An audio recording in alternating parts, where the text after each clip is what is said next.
platform where the whole agenda is to get your documents, certificates verified within one click, like a one-click service. Verified by Visa kind of a stuff for documents, for your utility document certificates like licenses, your university certificates. So we thought of starting with universities where primarily for the job market and for visa purposes and all. So our idea was basically one-click document verification service. So yeah, we have a small team, Gaurav, me, Vyasan, Ashish, Nitish. And our target customers were universities, both private, deemed and public universities, then B2C, the normal consumers and job portals. So the problem statement was that we thought that universities were finding it hard to manage and fulfill document verification requests. And for B2C consumers were finding it hard to manage their utility documents, applying for different utility certificates where the documents were asked to present in off. And for job portals where they were, like an Naukri or a Monster who wants to actually authenticate the user who is registering with them. Now the experiment was that we thought of going to 3 universities, and we were expecting to have at least one positive response to take it forward. But fortunately or unfortunately, it got invalidated. B2C, we had a plan to go to 5 consumers with an expectation of at least 3 positive responses. Again, that also got invalidated because most of the people said that right now they don't have any pain points in maintaining their documents, because they have a Dropbox folder where they just upload things, and if they want to share it, they will click share, and it's happening now. And job portals, yeah, since basically our whole business model, the riskiest assumption was that universities would give their certificates or they would come to our platform so that we can get the verification algorithm running. And to get this one-click thing to happen, we wanted universities on board.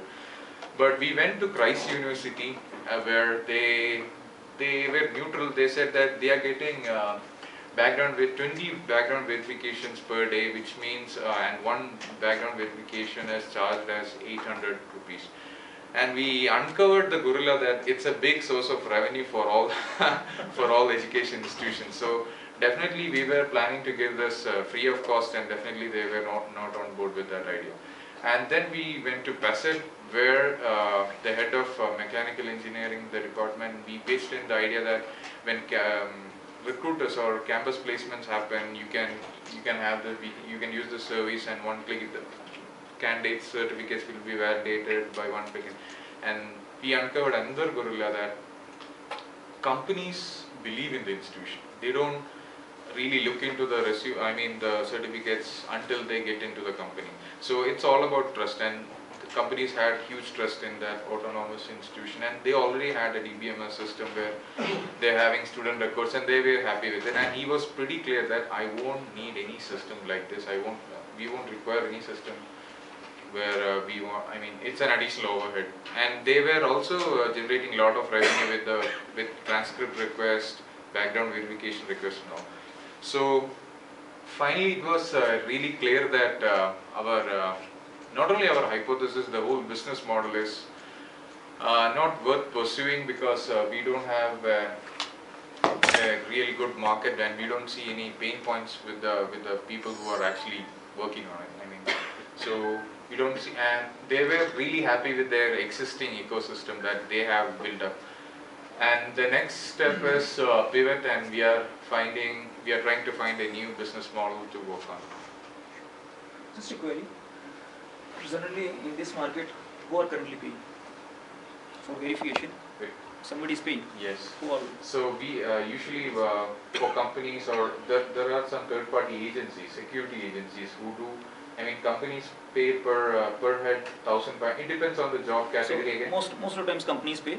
Yeah. To third parties. Yes. And those third parties and do their processes, they go manually. The whole thing is manually, and even HR, we talked to a few HR folks, and they said that they would like to see the hard copies of the document, and put a stamp based on that. So we made some serious assumptions which got invalidated pretty easily when we got into the market.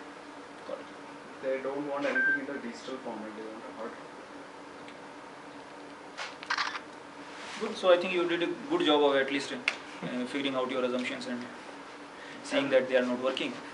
I'd like to add, when they pitched the idea, they got the most votes out of the, when we pitched the ideas and we vote, they got the most votes. Yeah, they got 11 votes. All the other ideas were 5 votes average. So And this they is the could power here, right? I mean, in 2 days, in how many days? Yeah, 2.5 days, yeah. you were able to put it to bed, and I think very, very powerful, very impressive. Yeah. Thank you. Very nice. Thanks.